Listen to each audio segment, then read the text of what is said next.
মুহূর্তে কাছের মানুষকে জীবিত আছে। অন্য একজন সাহাবী বললেন, ইয়া রাসূলুল্লাহ, ইয়া হাবিবাল্লাহ, আলকামার পিতা ইন্তেকাল করেছে কিন্তু তার মা জীবিত আছে। আল্লাহ রাসূল সাল্লাল্লাহু আলাইহি ওয়াসাল্লাম বললেন, ওনাকে ডেকে আমার কাছে নিয়ে আসো। রাসূলুল্লাহ সাল্লাল্লাহু আলাইহি ওয়াসাল্লাম আলকামার মাকে জিজ্ঞাসা করলেন, মা, আপনার ছেলে কেমন মানুষ ছিলেন? আলকামা রাদিয়াল্লাহু তাআলা আনহুর মা বলতে লাগলেন, বাবা, ইয়া রাসূলুল্লাহ, ইয়া হাবিবাল্লাহ, আমার ছেলে অত্যন্ত ভালো মানুষ। সে দৈনন্দিন 5 ওয়াক্ত নামাজ আদায় করে, সময় মতোর ভিতরে যাকাত আদায় করে, তাহাজ্জুদের নামাজ আদায় করে, মানুষের সাথে আচার ব্যবহার, আচার বিচার সব কিছু তার সুন্দর। কিন্তু আমি আলকামার মা তার প্রতি রাজি খুশি না। আমি আলকামার মা তার প্রতি বেজার। আল্লাহ রাসূল সাল্লাল্লাহু আলাইহি ওয়াসাল্লাম বলতে লাগলেন, মা, আপনার কলিজার টুকরা সন্তান 3 দিন পর্যন্ত তার সাকরাত চলছে কিন্তু জান বের হয় না। জান বের না হওয়ার একমাত্র কারণ হলো আপনি তার প্রতি রাজি খুশি না। সুতরাং আমি রাসূল হয়ে আপনার কাছে আবেদন পেশ করলাম, আপনার কাছে অনুরোধ করে আপনি আপনার সন্তানকে মাফ করে দিন, আপনার সন্তানের প্রতি রাজি খুশি হয়ে যান। আল্লাহ রাসূল সাল্লাল্লাহু আলাইহি ওয়াসাল্লামকে বললেন, না, আমি আলকামার প্রতি রাজি খুশি হব না। কারণ আলকামা পৃথিবীর অন্যান্য মানুষের চোখে ভালো বটে, কিন্তু আমার চোখে সে ভালো হতে পারে নাই। সে আমাকে দুঃখ, কষ্ট, জ্বালা, যন্ত্রণা, নির্যাতন করেছে। সুতরাং আমি আলকামাকে কোনোভাবে মাফ করব না। আল্লাহ রাসূল সাল্লাল্লাহু আলাইহি ওয়াসাল্লাম বললেন, সাহাবীরা, তোমরা সকলে যাও, গিয়ে লাকড়ি জোগাড় করো। লাকড়ি জোগাড় করে এনে সেই লাকড়ির ভিতরে আগুন ধরিয়ে দাও।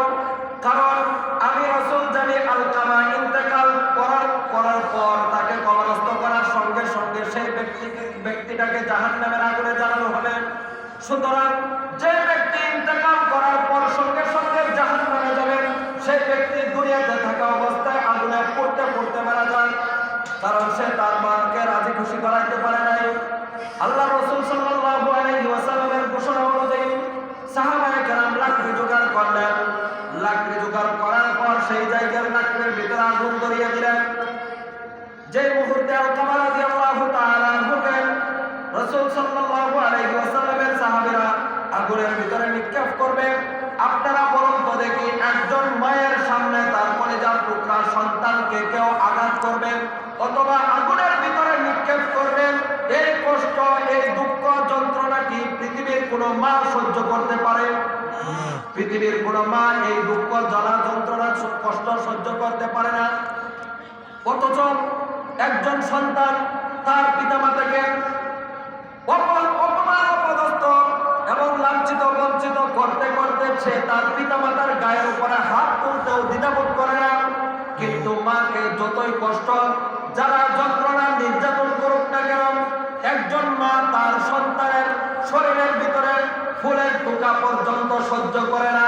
কথা বলুন ঠিক কিনা? একজন মা, একজন বাবা তার সন্তানের শরীরের ভিতরে ফুলের টোকা দেবে কেউ, এটা পর্যন্ত একজন মা সহ্য করে না। আপনারা হয়তো ইতিপূর্বে শুনেছেন এমন একজন মহিলার ঘটনা। একজন মহিলা, সে তার সন্তান প্রসব করার কিছুদিন পরে তার স্বামী ইন্তেকাল করে। স্বামী ইন্তেকাল করার পর মহিলা চিন্তা করতে লাগলো, আমি যদি আমার যৌবনের চাহিদার দিকে যদি তাকাই তাহলে এই মুহূর্তে আমি আবার বিবাহ বসতে পারি। কিন্তু না না না, আমার কলিজার টুকরা সন্তানকে রেখে আমি কোথাও বিবাহ বসবো না। আমি আমার কলিজার টুকরার জীবনের দিকে তাকিয়ে বিবাহ বসবো না। আমার কলিজার টুকরাকে সুন্দরভাবে লালন পালন করব। সেই মহিলা তার সন্তানের ভবিষ্যতের দিকে চিন্তা করে সে আর বিবাহ বসে নাই। এই সন্তানটাকে আস্তে আস্তে ধীরে ধীরে লালন পালন করতে করতে বড় করলো। বড় করার পর সেই সন্তানের যখন বিবাহের বয়স হল, বিবাহ করাইল। বিবাহ করানোর পর সেই ব্যক্তি, সেই মহিলা দেখতে পেল বিবাহ করানোর 2 থেকে 3 মাস পরে তার সন্তানের স্ত্রী অর্থাৎ বৌমা তার সাথে খারাপ ব্যবহার করে। 1 দিন, 2 দিন, 3 দিন, 5 দিন এভাবে সন্তানের বৌমা বারবার নির্যাতন করে, বারবার অপমানিত করে শাশুড়িকে।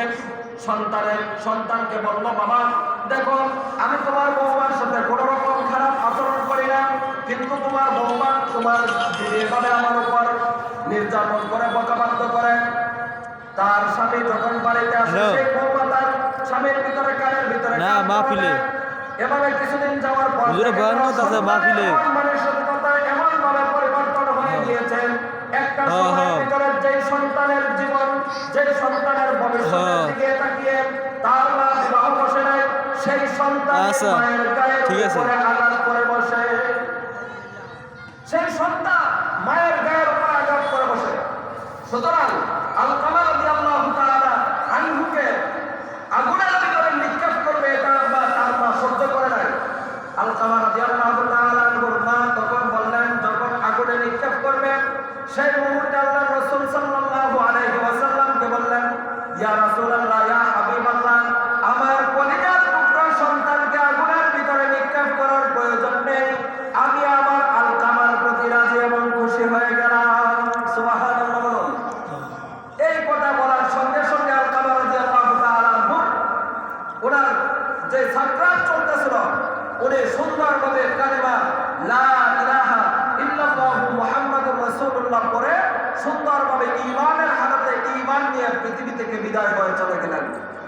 সম্মানিত উপস্থিতি, আমি আপনাদের কাছে যে মেসেজটা আমি আপনাদেরকে দিতে চাই সেটা হলো, একজন সন্তানের জন্য তার পিতামাতা জান্নাত, পিতামাতা জাহান্নাম। আপনি আপনার পিতামাতাকে রাজি এবং খুশি করাবেন, দেখবেন পিতামাতার এই রাজি এবং খুশি করানোর জন্য জান্নাত আপনার জন্য হয়ে যাবে।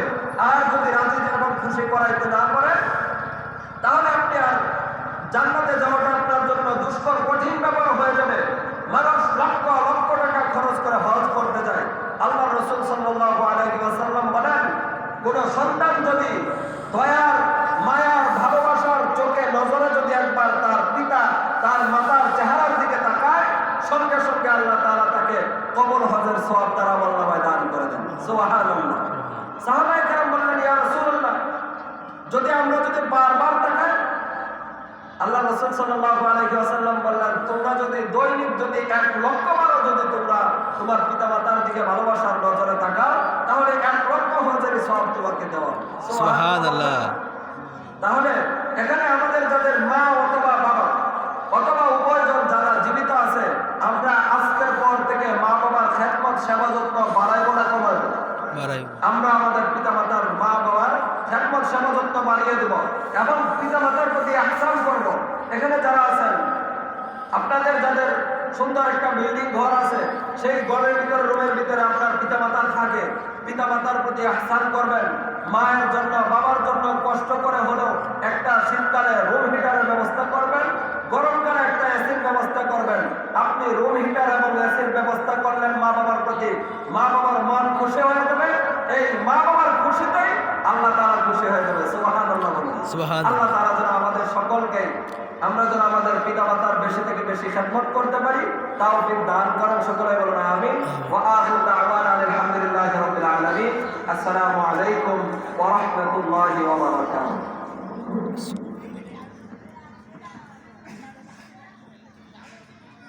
মাশাআল্লাহ।